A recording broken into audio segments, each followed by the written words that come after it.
nation's birth. At this pivotal moment, we reflect on the values of our sovereignty and celebrate the enduring legacy of those whose patriotic efforts took down the bastions of imperialism. Their sacrifice set our republic on the path of liberty, unity, peace, enterprise, and democracy. Today, we affirm, by reflecting on what we have accomplished since raising the flag of our nation, that by staying true to our national identity, we have remained consistent through seasons of abundance and scarcity. We assert our essential collective character, defined by the values and principles that inspired our forefathers to struggle and sacrifice, persist and persevere, endeavor and endure until oppression gave way to freedom, exclusion gave way to unity, and marginalization gave way to equality. We remember that our nation was born from the painful sacrifice and tireless, often lonely, and grueling efforts of men and women driven by the conviction that their sweat, tears, and blood were a worthy price to pay for ushering millions of their brothers and sisters from the dark, cold nights of imperial brutality into the warm daylight of freedom. Before 1963, our people were compelled to work hard to enrich colonial settlers. After 1963, our people labored by choice to provide for their families and build our great nation. Before 1963, education, health, and personal security were privileges reserved for the colonial elite. After 1963, they became the right of all citizens of our republic. Before 1963, African people existed to be seen and not to be heard. After 1963, we reclaimed our inalienable sovereignty to its fullest extent.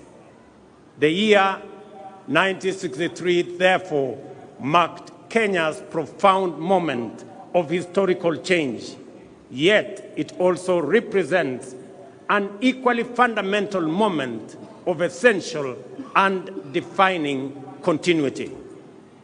Our circumstances changed forever, and our horizon was illuminated by the forces of possibility, the dawn of opportunity shining brightly. Yet our values, hard work, unity, and determination remained constant.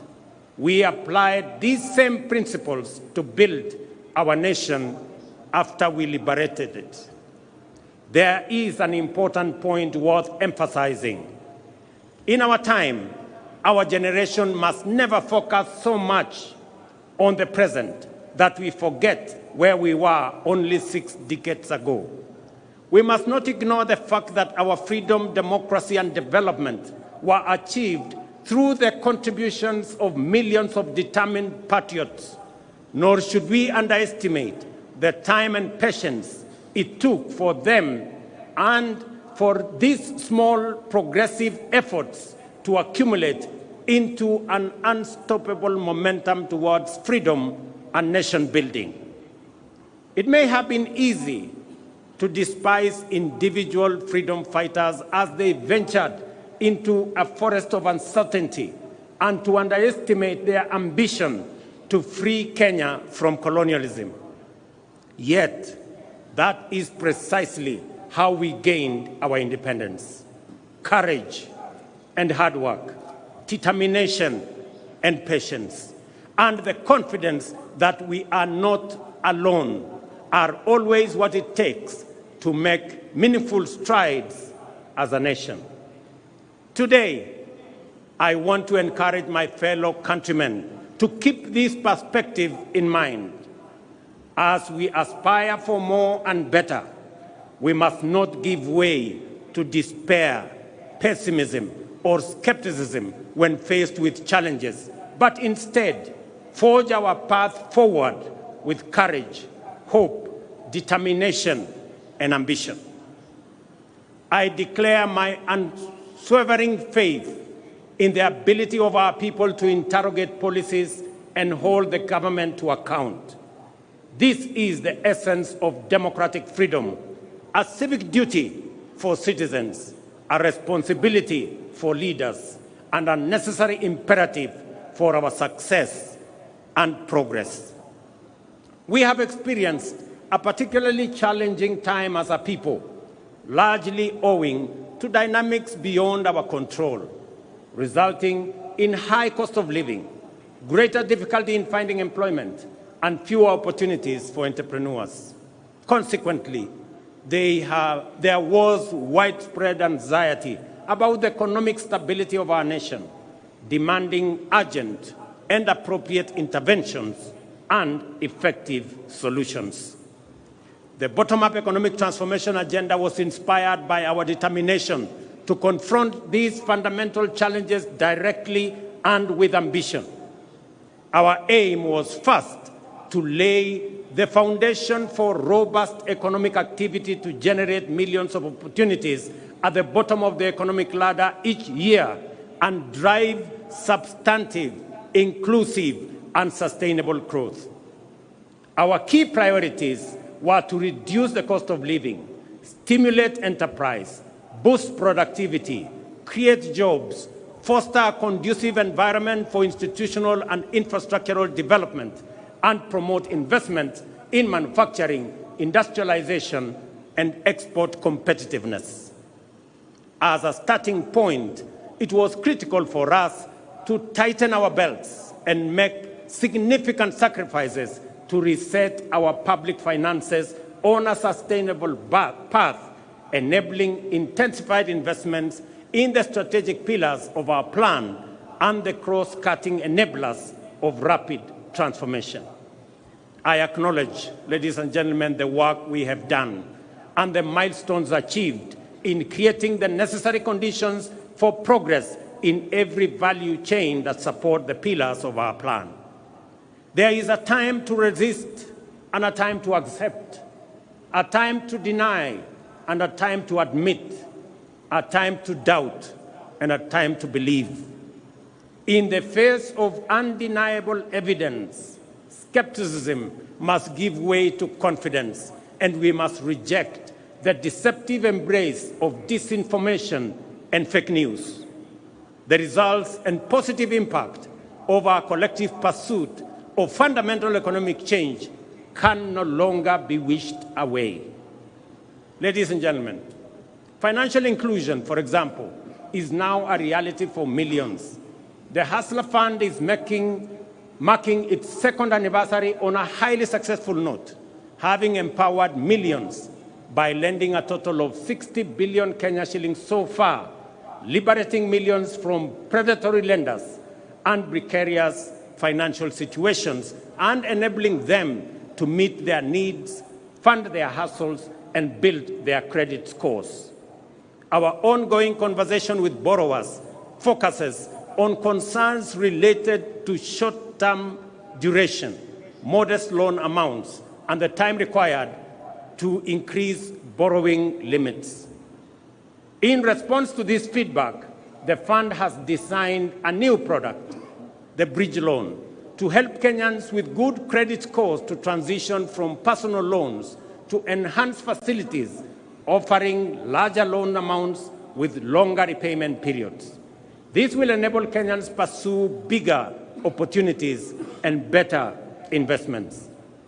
Ladies and gentlemen, not only have we registered successive historic gains against the shame of hunger for the last 3 seasons, we are also firmly on the path towards surplus production.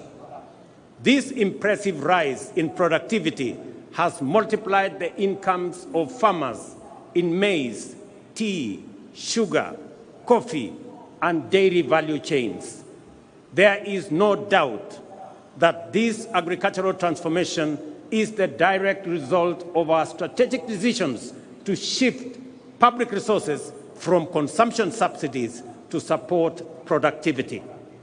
Food is now more accessible to households than before.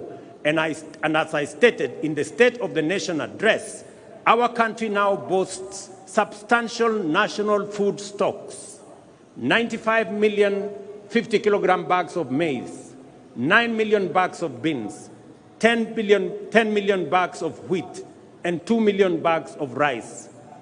Step by step, we are building a food-secure Kenya, where every family can afford and access a meal.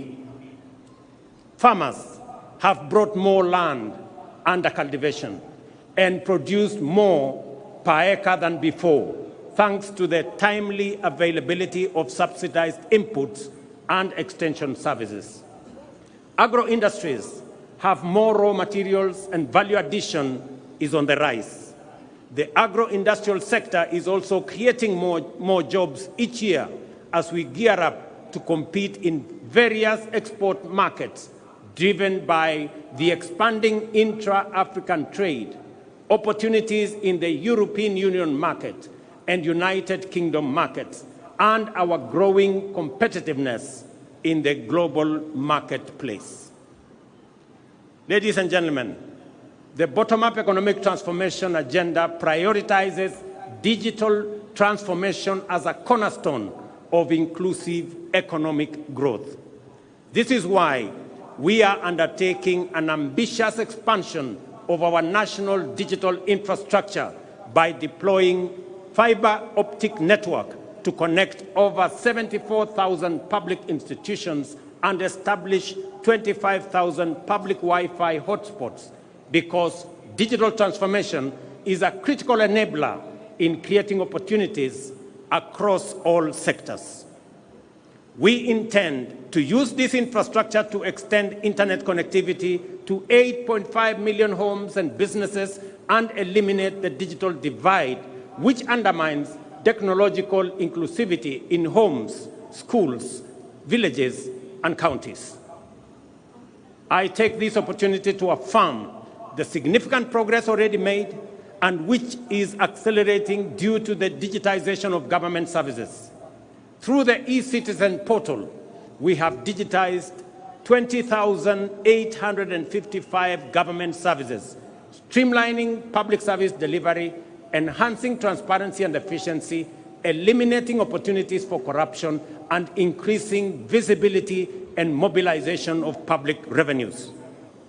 The transformative power of this single initiative to improve citizen experience with public services and enhance the government's ability to manage public resources effectively highlights the immense value of digital transformation. Additionally, our digital transformation strategy is making significant contributions to skills development and job creation. For example, Ajira and Jitume Digital are advancing our vision to equip 20 million citizens with ICT skills, fostering entrepreneurship, and enhancing inclusive digital literacy. In other words, an additional 20 million Kenyans are being prepared for higher productivity in the digital economy. We have also adopted the integration of creative industry courses into technical and vocational colleges as a reliable mechanism to build a skilled workforce. These robust measures form the foundation of our strategy to promote the emergence of a fully fledged digital economy, leveraging Kenya's position as a regional hub for software development and digital exports. These initiatives are supported by key interventions, such as the establishment of institutional and incentive frameworks to promote investments, foster collaboration, and encourage the transfer of digital technologies with a particular focus on artificial intelligence and blockchain. Through these efforts, we are empowering local digital innovators and tech entrepreneurs to to drive economic diversification and resilience. Ladies and gentlemen, the discourse around universal healthcare remains lively, with concerns being raised about eligibility for coverage, the capability of health facilities to deliver services, and the alignment of contributions by individuals with benefits.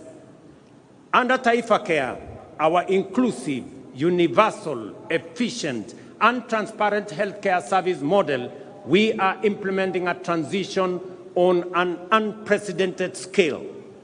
We have successfully transitioned 5.6 million citizens from the National Health Insurance Fund and registered an additional 11 million Kenyans under the Social Health Insurance Fund.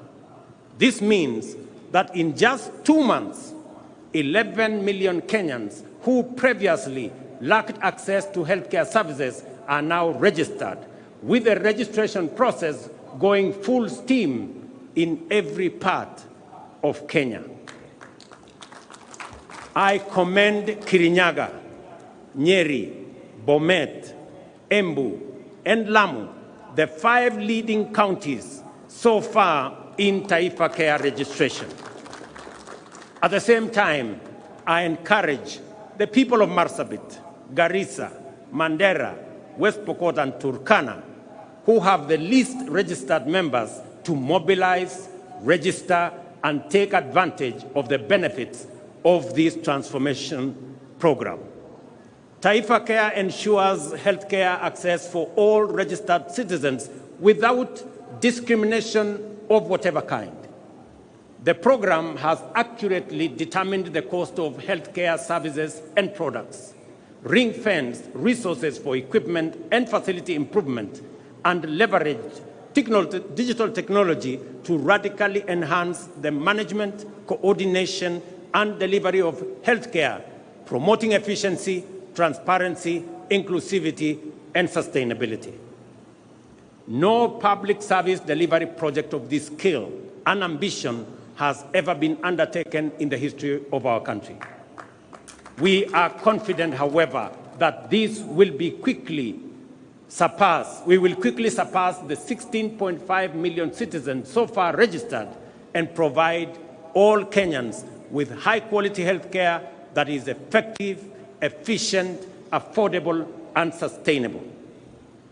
Having said this, I wish to ask you this important question, each and every Kenyan.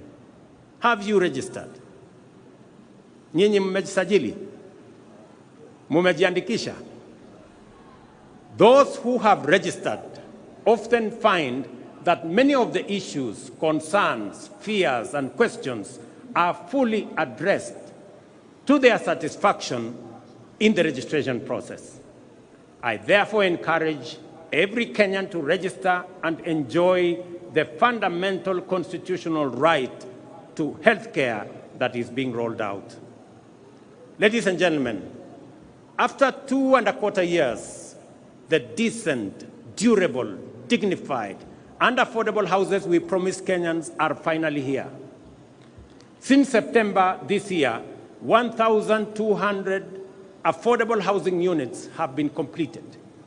Additionally, the State Department of Housing has advertised 4,888 units available for sale to the public through the Boma Yangu platform as we talk. Our goal to increase the number of mortgages from 30,000 to 1 million has now shifted gear. Our delivery pipeline for affordable housing now has a total of 124,000 units at various stages of development across Kenya, while a total of 840,000 units planned projects over the next 4 years are projected to create a minimum of 1 million jobs. Ladies and gentlemen, despite the multiple challenges and crises we have had to grapple with, we have succeeded in keeping our commitments, taking steady steps towards our aspirations, and moving our nation closer to its destiny. Work is underway across the country, and the opportunities are opening up for many citizens especially our young people.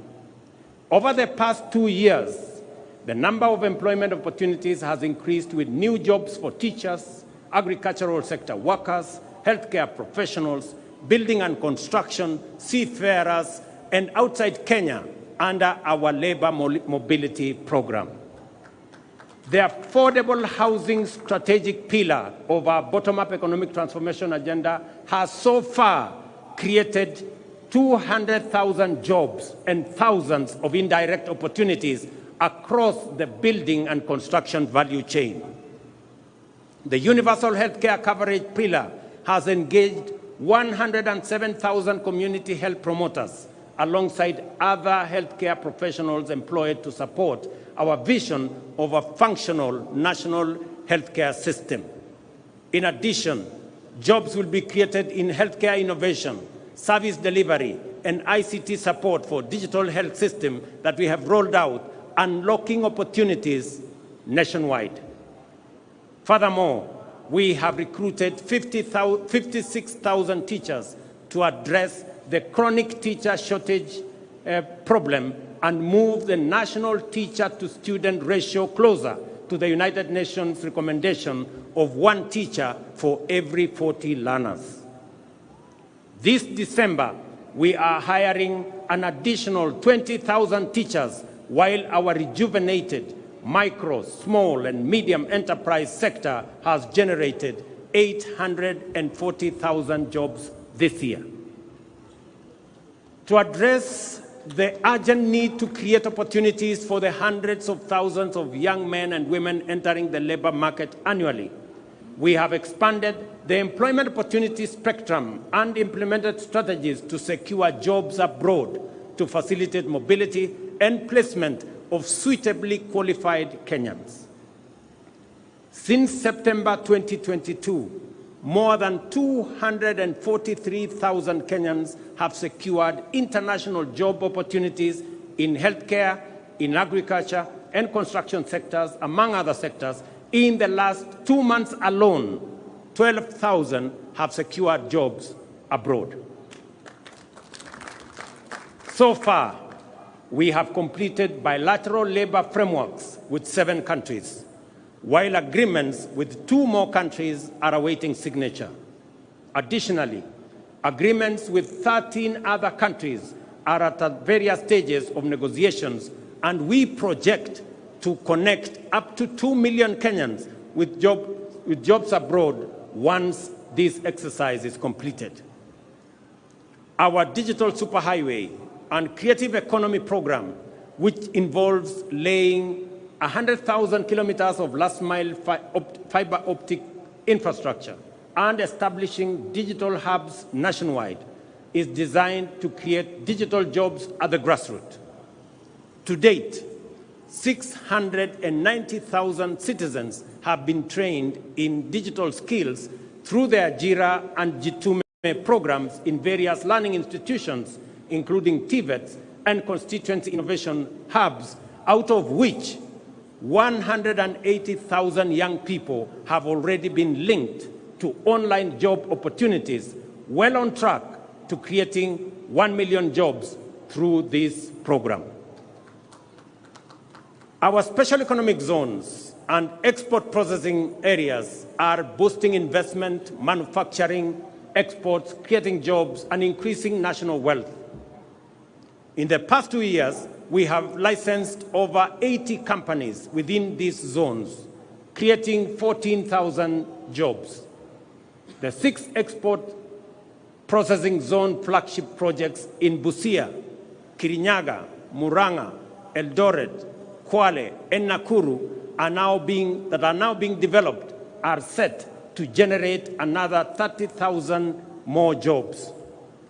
Additionally, the ongoing operationalization of Dongo Kundu and Naivasha special economic zones will create an additional 26,000 jobs, facilitating private sector special economic zones investments and supporting county and public special economic zones operations. At the same time, young people are actively contributing to climate action, urban neighborhood improvements, and landscape restoration through the Kenya Urban Resilience or Climate Works program. Recognizing the urgency, scale, and importance of these efforts, Climate Works is designed to be ambitious. So far, 21,560 Kenyans have been engaged in Nairobi, with nearly 48% being women, reflecting a strong commitment to gender parity. The program will soon be expanded nationwide to engage 200,000 young men and women in critical infrastructure and environmental projects within our towns, cities, and communities.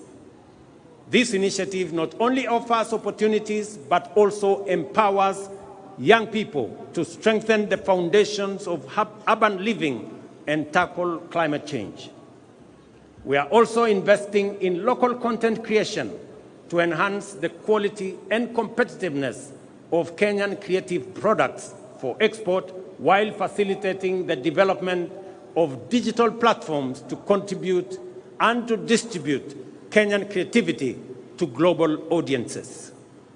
I am confident that we are firmly on course to transform opportunities for our creative industry. I salute the actors in our creative space whose work brings life to our cities, streets, and screens. Yet, their achievements are overshadowed by injustice. Musicians, who are the heartbeat and soul of our culture, have long been denied their rightful earnings. It is unacceptable that an artist earns as little as 10,000 shillings a year, while those tasked with collecting their royalties pocket millions monthly. This injustice, ladies and gentlemen, must end. The Kenya Copyright Board, in conjunction with industry players and e-citizens, must establish a transparent, real-time system for royalty collection and distribution to rightful owners and beneficiaries. As we champion this cause, Kenya is also preparing for global leadership by bidding to host the 2026 World Creative Economy Conference, signaling our commitment to celebrate our talent and showcase our vibrant culture to the world. Hosting this conference will be a bold declaration of Kenya's leadership in the creative economy. Our committed interventions are creating jobs and opportunities, and this is only the beginning. We are building on the foundation we have laid to create more jobs going forward. The essence of the bottom-up economic transformation agenda is to enhance our capacity for incremental achievement and thus accelerate our progress in delivering our commitment for the benefit of all Kenyans. What I wish to emphasize on this Jamhuri Day is that regardless of our difficult circumstances and despite obstacles, resistance, and anxiety, it remains the mandate of leadership to keep true to their word and the duty of government to deliver. We have every intention to fulfill our commitments and are at the point where the past projects are successfully entering maturity. The deliberate and intentional effort to develop effective strategies for creating employment opportunities within our broader economic transformation agenda is bearing fruit. From the current numbers, it is clear that employment opportunities, whether domestic, international, or online, will increase significantly in the coming days. We are determined to build a labor market capable of absorbing as many job seekers as possible, cognizant of the output of our education and training institutions, which produce talented, skilled, and motivated young people. By doing the hard work and heavy lifting now, we are laying the foundation for citizens to seize opportunities in the coming future. As we do this, let us reflect on the lessons of history and rise above our political differences to deliver for Kenya. Those who came before us overcame far more turbulent divisions to score a historic victory whose everlasting legacy benefits us today and will endure for posterity. As they fought hard to reclaim our sovereignty, the enemies of our freedom deployed state-of-the-art technologies of the time, the radio and the aeroplane, to disseminate disinformation and propaganda. This was meant to discourage, trick, and deceive people that freedom fighters had been defeated and their leaders been captured and neutralized. Our heroes and heroines were not deterred and inspired by the righteousness of their cause and the transformational moment they were in, soldiered on courageously. On 12th December, therefore, every Kenyan witnessed their vindication as our majestic flag rose and collectively we reclaimed our proud Jamhuri. Jamhuri Day is also a moment for Kenyans to expose the fake news aimed at discrediting our ambition, sabotaging our hope, and seeking to dampen our resolve. I have no doubt that the national economic transformation agenda will succeed and deliver for the people of Kenya. I have no problem with discourse, criticism, and alternative proposals. In fact, I welcome them and listen to feedback in order to learn, improve, and become better. At the same time, I see clearly that a lot of what passes for fact are actually falsehood, and that most opposition is based on inaccurate representations and sometimes outright disinformation. We are at the stage in our social development when digital technologies have immense capacity to amplify disinformation, magnify fake news, and distort facts beyond all recognition. If we give in to these emerging negative trends, we shall pay with our freedom, democracy, and development. I therefore urge all Kenyans to participate fully in our democratic discourse, even as we work hard in nation building. At all times, let us endeavor to engage on the basis of truth. Failure to do so will take us down the path of negativity, tear us away from the values we cherish, and turn us into a people estranged from unity, who sabotage development, undermine democracy, and destroy our republic in pursuit of political expediency. When we say that the cost of basic commodities has come down, it is a fact. When we say that inflation has come down, it is a fact. When we say that our farmers are producing more and better, it is a fact. When we say that Kenyans who have registered for Taifa Care are receiving better services than before, it is a fact. We encourage everyone, including our critics, to engage on the basis of facts and the truth. If some of us persist in the culture of reckless negativity, for how long will cynics mobilize Kenyans to deny facts that they can feel, that they can touch, and they can see? What will they say in a few weeks' time when we begin to give keys to new homeowners of our affordable housing units?